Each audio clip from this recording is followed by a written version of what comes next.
Hey friends, welcome back to Deep Dive, the podcast where it's my immense pleasure to sit down with entrepreneurs, creators, authors, and other inspiring people, and we find out how they got to where they are and the strategies and tools we can learn from them to help build a life that we love. In this video, we're looking back at previous episodes to take the best productivity advice from some of our previous guests. So without further ado, here we are. So many people, when it comes to distraction, they blame the things outside of us. We blame the pings, the dings, the rings, all of the things in our outside environment that can lead us towards distraction.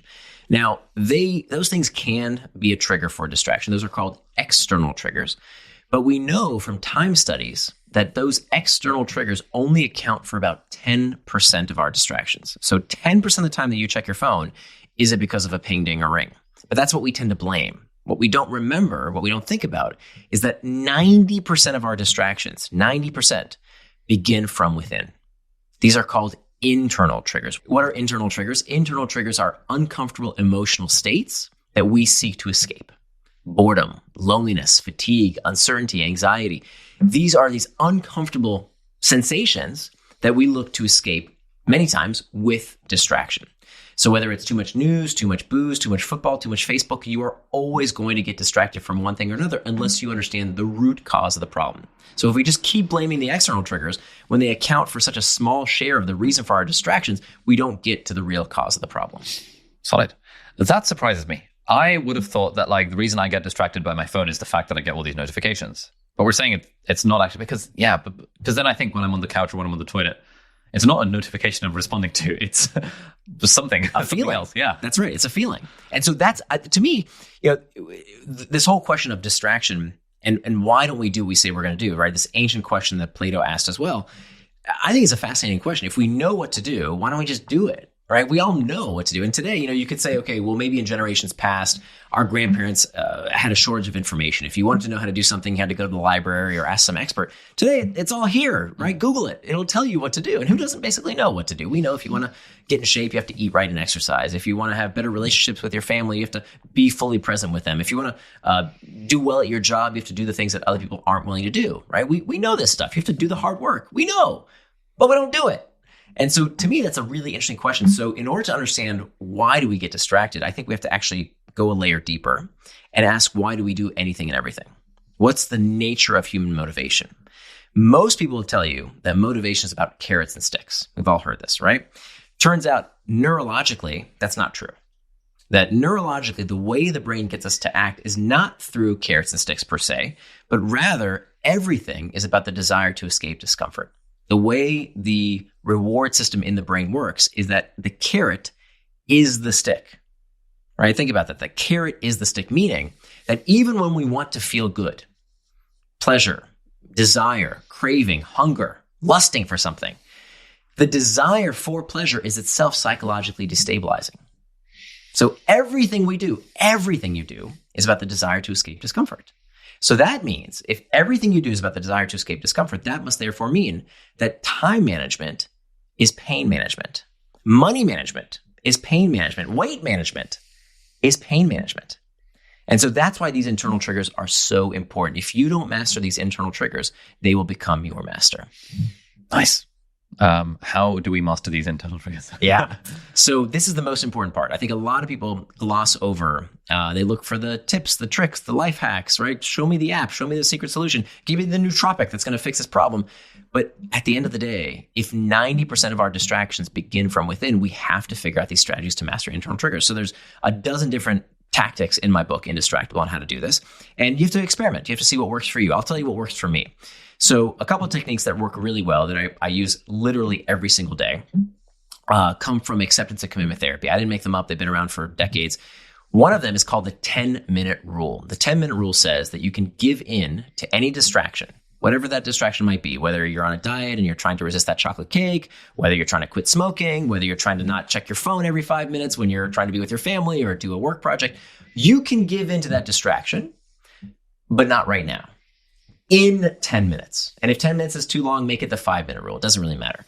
What you want to do is a couple things. Number one, this shows you that you have agency, that you can actually do what you say you're going to do. You can resist anything for just 5 minutes. So by showing to yourself, hey, you know what? I'm not controlled by these distractions. I can wait a few minutes. I will do that thing, but a little bit later, in 10 minutes. The other thing that I think is super important that a lot of people forget is that they think that the right path to stop a behavior is abstinence. And for some behaviors, that can be the case, right? If you can remove external triggers from your environment. So for example, if people are trying to stop a substance abuse, if you can remove those triggers from your environment, sure, abstinence might be able to work for you. But how do you remove the triggers for technology? Right? It's all over the place, right? We need our devices in order to stay connected to work, to family, to loved ones. That is part of the modern experience. Food, same way. You can't just stop eating food. You need food to survive. So in those cases, strict abstinence, telling yourself no, can backfire. It's called psychological reactance. Psychological reactance says that when you are told what to do, when your agency is threatened, the natural human response is to rebel. So when your mom told you, oh, it's raining outside, put on a coat, and you said, don't tell me what to do, or your boss tries to micromanage you, that feeling of being controlled, that's reactance. Now, the crazy thing is that the human brain will elicit reactance even when we are telling ourselves what to do. So when you tell yourself, don't check TikTok, don't watch YouTube, you are literally making yourself want it more. So instead, to disarm psychological reactance, a much better approach is to say, hey, I can do whatever I want. I'm a grown human being. I can make my own choices. I choose to delay this by 10 minutes. I will do that thing in 10 minutes. Now, what's the next step? When you do that, you want to explore that internal trigger with curiosity rather than contempt. A lot of people, they beat themselves up. So when people think about distraction, we find that they fall into two buckets, two categories. We have what we call the blamers, and then we have what's called the shamers. The blamers, they blame things outside themselves. They blame technology. They blame the news. They blame the modern world. They blame all this stuff outside of them. Those are the blamers. And that's futile because you're not going to change that stuff, right? People have always been distracted by things happening outside them. So that's not an effective strategy. The other category is what we call the shamers. They take it on the inside. That's what I used to do. Oh, there must be something wrong with me. If I was a real writer, I wouldn't have this urge to constantly get distracted. Maybe my brain is broken somehow. I would shame myself into thinking there was something broken about me. And of course, shame is a very uncomfortable internal trigger. So what do we do in response to shame? We're more likely to look for distraction to escape the shame that we're feeling. So we don't want to be a blamer. We don't want to be a shamer. We want to be what's called a claimer. A claimer claims responsibility not for how they feel. So this was a big one for me. Turns out we don't control our urges. We don't control our urges. People try and control their urges. You cannot control your urges. Think about the urge to sneeze. When you feel the urge to sneeze, it's too late. You already felt the urge. All you can do is to decide what you will do in response to that urge, right? So hence we can claim responsibility. Responsibility comes from how you will respond to that urge. So what do you do when you feel the urge to sneeze? Do you sneeze all over everyone and get them sick? No, you take out a handkerchief and you cover your face, right? That's the responsible thing to do. And the same goes for our urges around getting distracted, right? It's not about claiming and blame. It's not about shaming and blaming. It's about claiming responsibility for having a plan for what we will do when we feel that discomfort. So the 10-minute rule allows us to say, okay, I will give into that distraction in 10 minutes. Now, what do you do for those 10 minutes? What I do is I use this technique called surfing the urge. Surfing the urge acknowledges that these emotions are like waves. They crest and then they subside. But that's not how it feels in the moment. In the moment, when you feel bored or anxious or uncertain or lonely, you feel like you're always going to experience that emotion. But that's not true, right? That if you acknowledge that in a very short period of time, that emotion will crest and subside, you can ride it like a surfer on a surfboard until it's gone. And so what I do, I write every single day, and writing never gets easier. Like there's no such thing as a writing habit, by the way. People try and make everything into a habit these days. And by definition, that you can't, right? A habit is defined as a behavior done with little or no conscious thought. How exactly do you write with little or no conscious thought? Right? I don't know how to do that, right? How do you, an exercise habit, that's a misnomer because habit requires little or no conscious thought. If you're trying to break your PR, that requires effort, that requires thought. So you can't just, habit it away. You have to put effort towards these things. These are the things that people tend to get distracted from. So while I'm writing, oftentimes when I'm about to say, oh, let me just check email real quick, or let me just Google something, right? What I'm doing is I'm trying to create an excuse for me to get away from that internal trigger of is this writing going to be any good? And it's kind of boring and I'm not sure where it's going to go. And is anybody going to read this, all this doubt and uncertainty? What I do is I take a pause, I set a timer for 10 minutes, I put my phone down, and I say, okay, I close my eyes and I just surf that urge. And so for me, a useful technique, another one that I talk about in the book, is to have a personal mantra. And so you can create your own mantra. I'll share with you my mantra. So in those 10 minutes, I have a choice to make. I can either get back to the task at hand, and whenever I'm ready to get back to the task at hand, get right back to the writing, or I can surf that urge by just taking a few seconds to repeat my mantra. My mantra sounds like this. I close my eyes and I say, this is what it feels like to get better. This is what it feels like to get better. That's just my personal mantra. You can create your own. To me, it reminds me that it's supposed to be difficult, right? If it was easy, everyone would do it. That's part of the struggle. That's part of a craft, is pushing through that discomfort. And what I find 9 times out of 10 is that before those 10 minutes are up, I'm right back at that task at hand. And what happens over time is that the 10-minute rule becomes the 12-minute rule, becomes the 15-minute rule, becomes the 20-minute rule. And now you're proving to yourself that you actually do have control, you do have agency over these distractions. Traction timeboxing. What is that? Sure. Okay, so let's talk about, let's start a little bit at the beginning with what is distraction, right? So this is important to understand. What does that word even mean? I think it relates to productivity, but I don't know if it's exactly productivity, because I'm trying to help people get the things out of their way, right? So much of behavior change is about what you should do. And I think maybe we should focus more on the things that get in our way from doing the things we know we should do. So let's start with what is distraction. So the best way to understand what distraction is to understand what distraction is not. What's the opposite of distraction? So most people, if you say, what's the opposite of distraction? They'll tell you it's focus, but that's not true. The opposite of distraction is not focus. If you look at the origin of the word, the opposite of distraction is traction, right? It makes sense when you look at them next to each other. Traction and distraction, they're opposites. They both come from the same Latin root, trahare, which means to pull. And they both end in the same 6-letter word, A-C-T-I-O-N, that spells action, reminding us that distraction is not something that happens to us. It is an action that we ourselves take. So traction, by definition, is any action that pulls you towards what you said you were going to do. Things that move you closer to your values, help you become the kind of person you want to become. Those are acts of traction. Distraction is any action that pulls you away from what you said you were going to do, away from your values, away from becoming the kind of person you want to become. So this is super important. It's not just semantics, because the difference between traction and distraction is one word, and that one word is intent. So as Dorothy Parker said, the time you plan to waste is not wasted time. So there's nothing wrong with scheduling time for video games. That is traction, if that's what you said you were going to do in advance. Conversely, and more dangerously, is when people don't even realize they're distracted.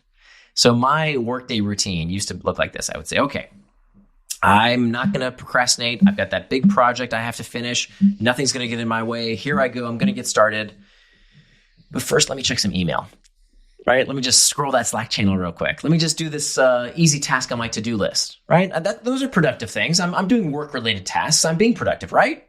But if it's not what you said you were going to do in advance, it's just as much of a distraction as, playing Candy Crush or something.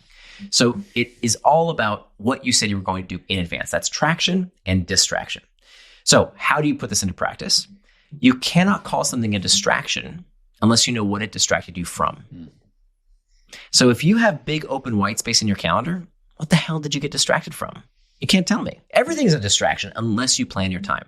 So unlike a to-do list, which is just a register of things you want to have done, when you time box, and I didn't make up this technique, it's been around for a long time. It's called setting an implementation intention. It's the most widely studied technique that far too few people use. It's basically saying, here's what I'm going to do and when I'm going to do it. Now, the difference is that the metric of success, what I added in my book, which is unlike a to-do list, which is about checking cute little boxes. It's about finishing things. That's a terrible metric because you don't control the output, right? You don't control the output. How long is something going to take you? When you're doing a YouTube video, sometimes it takes you a few hours. Sometimes it can take you dozens of hours, probably. You don't always know. What you do know is the input. What's your input? It's time and attention.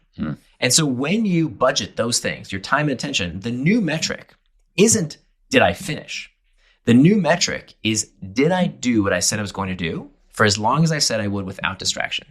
Whether that's being with my family, whether that's playing video games, whether that's working on a big project. Did I do what I said I was going to do for as long as I said I would without distraction? Because that is the only way to have a feedback loop.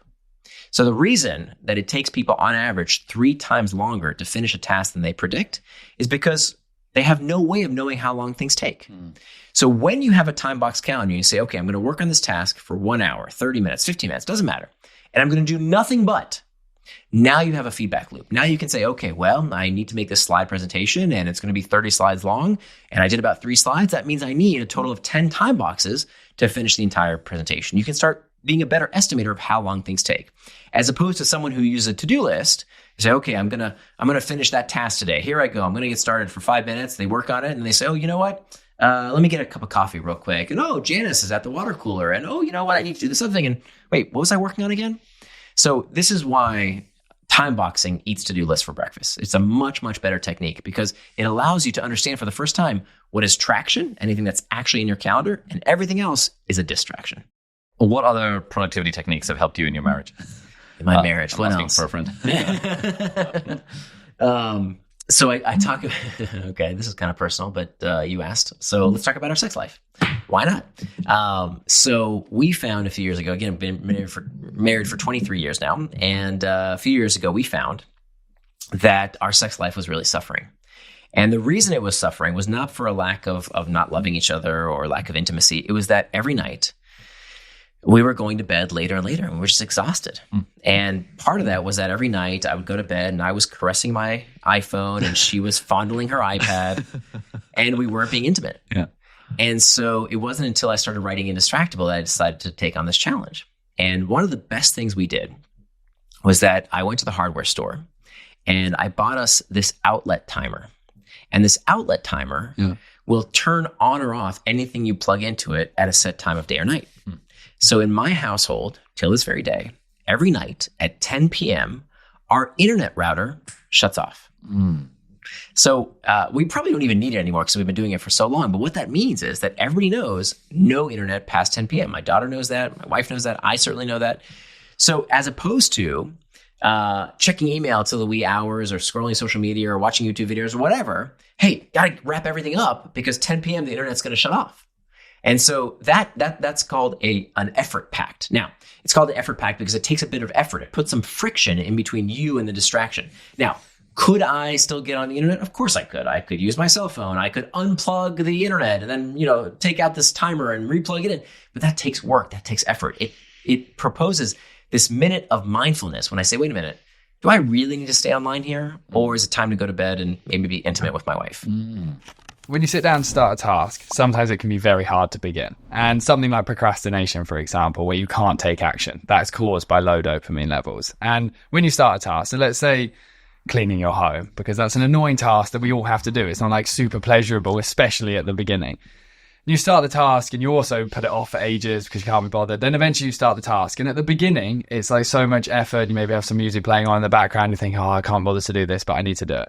A good example is something like cleaning a bathroom, because that's a particularly annoying task in our home. What you'll find is the first 5 minutes, pretty annoying. And gradually you begin to what's called gain momentum, effectively. After 10 minutes, you might start getting more and more into it. And then what can happen is the opposite can occur. Rather than thinking, I can't really bother to do this, you actually get more into it than you even expected to. And that's because you're effectively entering cleaning flow state.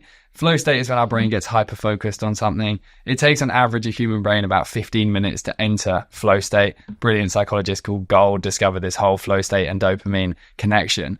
And effectively, the beginning of a task, very, very challenging. As you engage the effort, the brain starts to realize, oh, this human is in the pursuit of some kind of goal. They need the dopamine vesicles to help. And it's why whenever you sit down for a task, cleaning your home, completing a specific annoying work project, going into the gym, it's so important to understand the first 15 minutes are always going to be the hardest, because at that point you're sitting at baseline dopamine. You might even be sitting below it, because if you've just scrolled TikTok for 10 minutes before, you're actually now in a dopamine deficit state, and you've got to climb to this high dopamine in order to get into a highly motivated, driven experience. So beginning hard, battle through 15 minutes, that's where flow state begins. Sick. What are the enemies of this dopamine system in our modern world? you can imagine that with a graph, anything that requires effort like hunting or building shelter would take a long time for the dopamine to be experienced within the brain. So you couldn't quickly access it. You suddenly had to engage like 2 hours of effort. Dopamine would slowly increase with the brain. You get this really pleasurable, rewarding experience, and that would motivate us to do that action again in the future. Anything in the modern world that has developed the ability to get that level of dopamine increase, but immediately, is effectively what's hijacking it, because the brain is always seeking for homeostasis, that balance experience. If you suddenly get super high TikTok spike of dopamine, you then put the TikTok down and you're suddenly like, oh, I feel like shit. You're apathetic. You can't take action towards anything. And it's because your brain is just so confused by the unnatural spike that it crashes out effectively. And the way to identify if something is unnatural dopamine is just how quickly does it give you pleasure. A simple comparison would be reading a book versus scrolling on Instagram. When you open a book and start reading a book, it's not like, wow, this is so enjoyable, I love reading this. It might be for some, but I think for the majority, it's like, okay, I've got to get into this. And your brain begins to put in more and more effort as you read the lines and the pages and you try and get into it. Gradually, after 10 or 15 minutes, when you kind of enter that flow state type experience with reading, it does become a very pleasurable experience because the dopamine has been slowly earned and increased in a natural way. When you open Instagram, immediately you feel good. You get some notifications, you get likes, comments, a message from a girl, you're getting loads of stimulation off all the videos, whatever it might be. And then the dopamine spike's extremely high. And then as a result of it going so unnaturally high, the brain seeks for that balance and crashes it out. And so many of us are struggling to take action towards our dreams because we're just constantly crashing the system that's responsible for getting us towards them. So what I'm hearing is that really the pursuit of pleasurable things that involve a level of feeling as if you've earned it is important here. Like you're not just getting the free pleasure from just doing the thing. I wonder if sort of I enjoy playing video games on like very hard difficulty, playing Horizon Forbidden West at the moment. And there's like, people would look at me and be like, you spent the last 3 hours on the same boss fight. Like, why not just tune down the difficulty level? But there's something about doing the hard thing that feels way more rewarding than just like, I don't know, killing the boss on story mode or on easy mode or whatever. I think similarly, I used to go on these wilderness medicine trips at university where it was like we'd spend the whole day hiking, and then we'd do like medical scenarios of like this person's like broken their leg and you've got to splint it and stuff.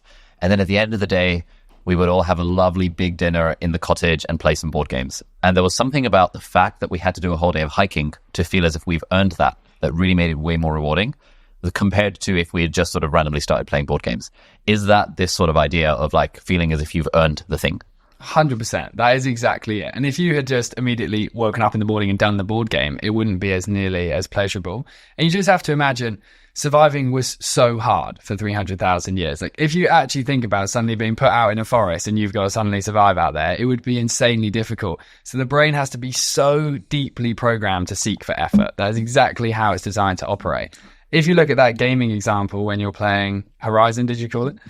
When you're playing Horizon, the fact that you have the desire to put it onto the hardest level is probably why you're actually in the position you're in your life right now in terms of your career and your business, because you've actually chosen the harder path in life. And it means your brain, because you've consistently chosen the harder path when you're at university making your YouTube videos whilst also studying all of these things, the fact you chose the harder path means your brain has had to work harder throughout your life, and therefore your brain will have a greater capacity to generate dopamine than the average brain. So then you're going to be a more motivated individual. You can imagine if you were two hunter-gatherers and one had an easy time at surviving because it was like warm and there was an abundance of food around, and then you had one that was trying to survive in the cold with no food. This one is going to have to work way harder, so they're going to need more motivation. So suddenly they're going to have to require so much more dopamine in order to survive. And if you start pursuing the lane of effort in your life more regularly, generate more dopamine, your capacity to pursue effort in all lanes, whether that's being more attentive with your partner, eating healthier food, being more disciplined in your home, working towards your goals, whatever it might be, becomes actually easier and easier because you've got a ton of the chemical. Sick.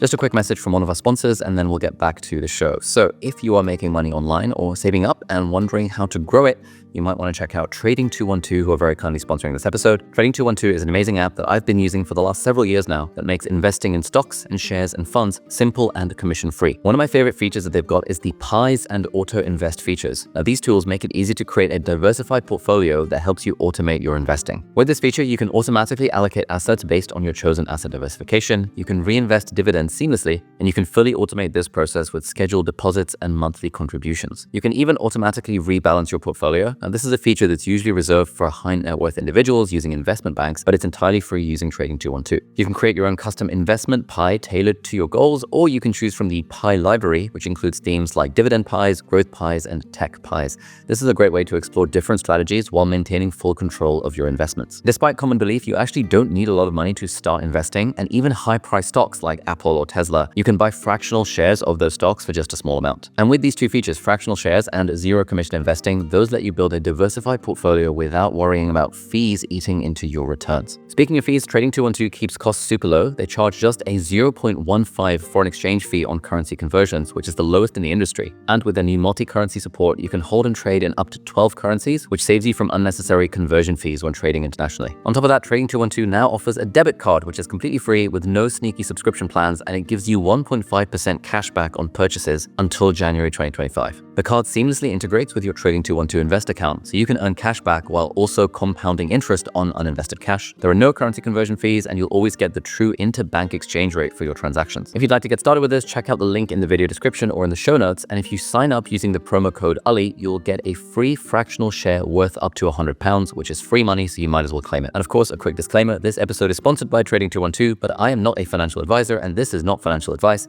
When investing, your capital is of course at risk, and you might get back less than you invest. Past performance does not guarantee future results, and terms and fees apply, and you'll find all the details in the video description and on the Trading 212 website. Cool, so thanks Trading 212 for sponsoring this episode, and let's get back to it.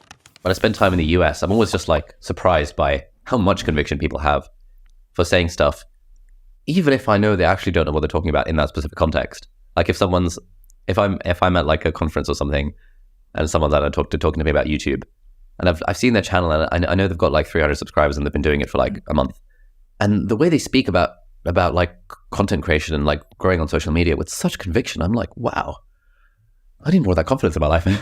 Most of us, 99% of us, are way too far on the wrong scale in terms of conviction. Like pretty much all of us. And then there's a select few who could do with dialing it down a little bit. But I think we're also afraid of being that select few that we dance around the very, very much not enough conviction area, because we're so afraid of going a little bit too far. And I would love to see everyone just wake up, go to the office today and go too far, just for one day, see what it does, you know?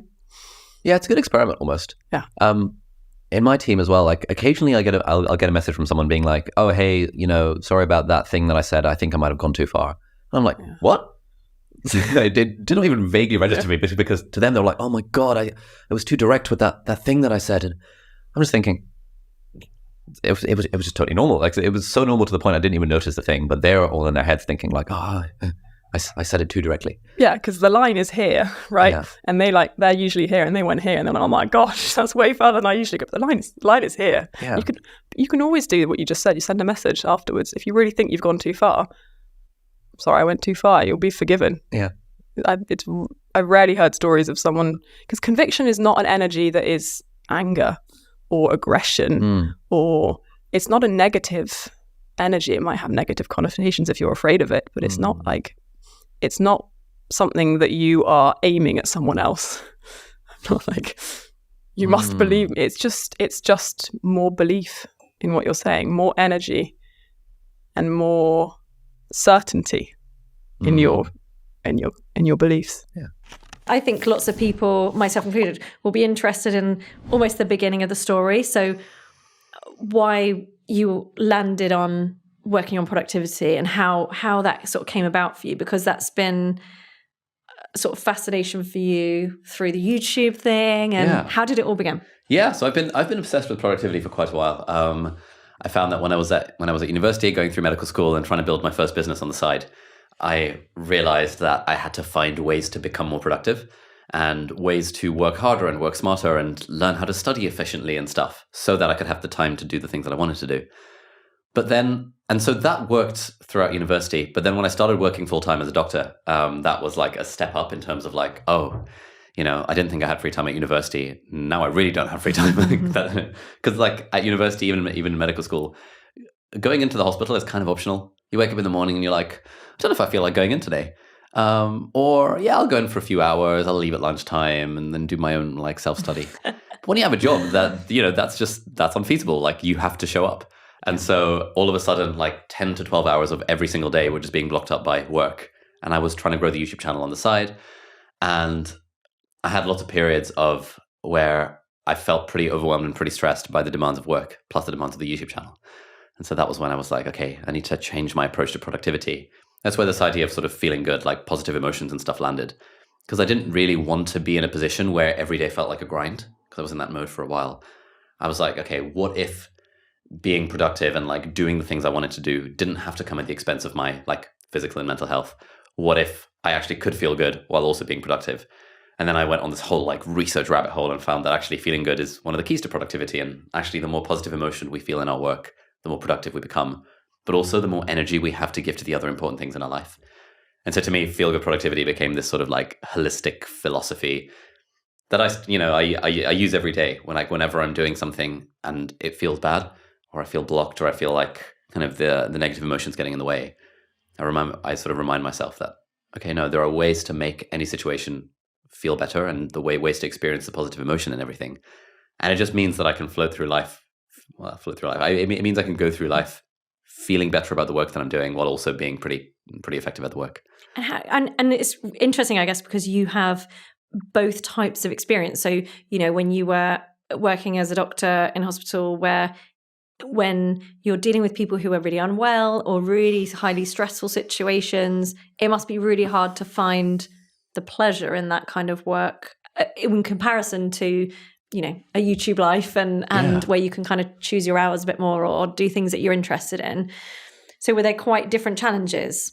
Yeah. So this is the thing. So when I first started working, I found it very like stressful and sort of these high stress situations. And most of the doctors around me also had that approach where it was like, there was this sense of like kind of tension and stress in the air. But not everyone was like that. And I had a few seniors who I really looked up to who were just like, they were really good doctors, but they were also happy. They were like, they had a smile on their face. They would crack jokes.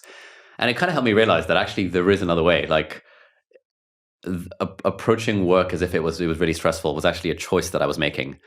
And so I did also make a concerted effort in my day job to enjoy the day-to-day a little bit more, and kind of modeling the doctors that I'd seen who would have smiles on their face and stuff. It sounds weird, but approaching it with more lightness and ease, almost as if I was playing a game, kind of. And it's not playing a game in the sense of, people's lives are at stake. But there was a line from Grey's Anatomy that I often thought about, which is when Derek Shepherd, the neurosurgeon, when he starts his operation, he says, he puts the music on and he says to his team, "It's a beautiful day to save lives. Let's have some fun." And obviously, that's a fictional drama, but there's something about that even when you're doing neurosurgery, even when it's just like life and death is in the balance, it can still be a beautiful day to save lives. You can still have fun along the way. And so much of that I found is a choice that we make ourselves rather than a thing that's foisted upon us by the environment. Yeah, and I guess with any job, however difficult or kind of emotionally taxing it is, there's always something to be grateful for or something to find in it that we feel thankful for or find even the slightest pleasure in, I guess. Yeah, I think gratitude is a really major part of this. The other one is, this is the first chapter of the book, is the idea of approaching work in the spirit of play, where, yes, even when the thing is really stressful, you can still choose to approach it in the spirit of play. And, there's so many stories of Nobel Prize winners who found, the key to their productivity and the key to their creativity was kind of treating it with a little less seriousness and heaviness that we tend to approach work with, even when it's heavy and serious, like working in medicine or being a therapist and things. Just choosing to approach it with a little bit more lightness and ease. Yeah. So I tried to I tried to do that when I was in the day job, and especially now running this business and having a team and stuff. Again, a lot of people I know, a lot of business owners I know are pretty stressed because of the demands of running a business and managing payroll and having all these people dependent on you. But at the same time, it's a bit of a game. It's approaching it in the spirit of play. Yeah, yeah. That the idea that joy is the most kind of important factor when it comes to being productive, is that at the core of this whole thing? So it's sort of, that's where you start? Yeah, sort of. So the scientific basis for this is a theory called the Broaden and Build theory. So there's this researcher in the early 2000s called Barbara Fredrickson who kind of coined this theory to basically explain the fact that when we experience positive emotions, it boosts our performance in almost everything. It boosts our creativity and it lowers our stress. And, you know, her theory very loosely is like, if you imagine back in caveman days, because we're still operating with caveman brains, back in the caveman days, if life is good, if you're feeling positive emotions, it means that you're not in danger of being eaten by a lion, the group is surviving, life is good. And so you're more open to exploring and you go out into your environment and you forage for new stuff and you see if you can make some new alliances. Whereas when you experience negative emotion like fear or stress or anxiety, it's like, oh, my life's in danger. A lion could be around the corner. And your entire being contracts and you go tunnel vision for survival. And when you're in that survival mode, it's a very high stress state because the body is literally kind of trying to survive. Whereas when you're in that kind of broaden stage, it's like it broadens your repertoire of things that you can do. And it builds like resources, like alliances and like creativity and things like that. And so that was like a thing that I came across in my research where I felt that was really the key. And so if we can experience positive emotions, joy in our work, it just has all of these benefits. It generates more energy for us. And often for a lot of us, time isn't necessarily the limiting factor. Energy is the limiting factor. But, you know, when you experience joy and positivity in your work, you end up with boundless energy. And you, as a side effect, you become more productive in your work. But then outside of work, you also have way more energy to give to the other important things in your life. Yeah, and it's interesting because there's sort of literature around that idea, but in young children. So sort of that, you know, if you have a young toddler, for example, and they are in a kind of threat mode and they'll feel anxious and they'll go to their mother to feel safe. And then once they get that reassurance and they feel safe, or they receive a positive emotion or experience a positive emotion from an interaction with that mother, they'll then go out and take more risks and dive into whatever the situation is and play with other children. All they needed was to feel safe and to have a sort of positive emotion, and then they're ready to go out again and experience. So does it sort of help with risk taking and trying new things, or creativity is all kind of linked up? Absolutely. No, I think that's a great example with the kids. I wish I'd thought to put that in the book because that's like absolutely perfect. Can we edit? We'll do some edits to the book. No, it's like, yeah, there's just so much evidence. And so there was the first study that really tested this. I think it was from like the 1980s. There's this thing called I think it's called the matchbox puzzle, or what's to that effect, where you give, you know, they get people in a lab and they give them like a matchbox and a candle and like some like thumbtacks. Those are things that you pins put stuff in the wall. And, you know, the challenge is find a way to get the candle to light the candle, but without any wax dripping onto the floor or something to that effect. And this is like a classic test of creativity, because people who are more creative in that moment will discover the solution where people who are less creative won't. And they found that if you prime people with positive emotions, like giving them a Malteser or something just before they do the thing, they're like way more likely to solve the puzzle through creativity. Amazing. And so it was that study that was I think in the 1980s that sort of helped spawn this wave of research into how, even for adults, positive emotions do make us more creative. Yeah. And increasingly in the world that we live in, where most people watching or listening to this are probably knowledge workers or students of some sort, productivity is actually more about being creative and thinking broader than it is about just like efficiently cranking out more and more widgets. So I can eat chocolate all the way through when writing. Absolutely, yeah. That's the one. It's going to help me with our creativity. Absolutely, yeah. The more we feel good, the more productive we are. That's a great piece of research. How about the sort of, you know, the industry so far? Because I feel like, you know, I've followed your work for a long time. And as someone who sort of steered away from the more like sort of hustle culture productivity, where you just, you know, you just get up at 5 o'clock and you just, you know, don't go to sleep, or you know, you grind and grind and grind because that's what we do. And it's all for, you know, this thing called success. Yeah. Your content from the very beginning was different to that, wasn't it? So it was always this way. It always had that sort of recognition of life is a bit more than that, than just succeeding for succeeding's sake. We need to look a bit deeper into that. Yeah. So what's your take on the kind of the hustle culture and the sort of productivity industry generally? Yeah, that's a great question. So I think sometimes when people come across my YouTube channel and they don't watch the videos, they'll kind of badge me as like a toxic productivity kind of guy, because it's like, oh, they'll see videos on how to manage your time and how to be more effective and stuff. And to me, that's always been like to me, productivity is about using our time intentionally, effectively, and sustainably, like working towards the things that truly matter to us. And part of the reason, like, we almost never use the word success in the book, because I don't really like the word success, because for a lot of people, success is tied up in kind of traditional prestige or what other people will think. Yeah. And the experiences that I had working as a doctor, like from the first year of medical school onwards, anytime I'd meet a doctor and would get on with them, I would ask them, hey, how much are you enjoying your job? Like, if you won the lottery, would you still keep doing it and stuff?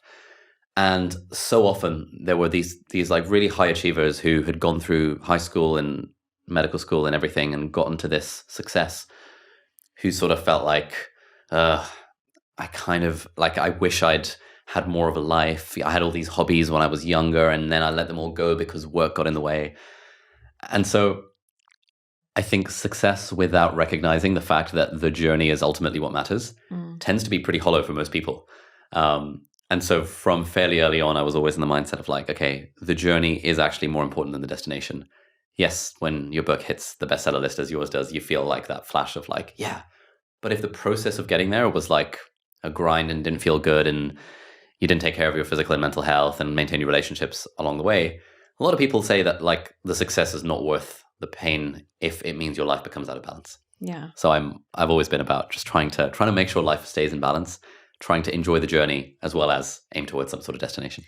All right, so that's it for this week's episode of Deep Dive. Thank you so much for watching or listening. All the links and resources that we mentioned in the podcast are going to be linked down in the video description or in the show notes, depending on where you're watching or listening to this. If you're listening to this on a podcast platform, then do please leave us a review on the iTunes store. It really helps other people discover the podcast. Or if you're watching this in full HD or 4K on YouTube, then you can leave a comment down below and ask any questions or any insights or any thoughts about the episode. That would be awesome. And if you enjoyed this episode, you might like to check out this episode here as well, which links in with some of the stuff that we talked about in the episode. So thanks for watching. Do hit the subscribe button if you aren't already, and I'll see you next time. Bye-bye.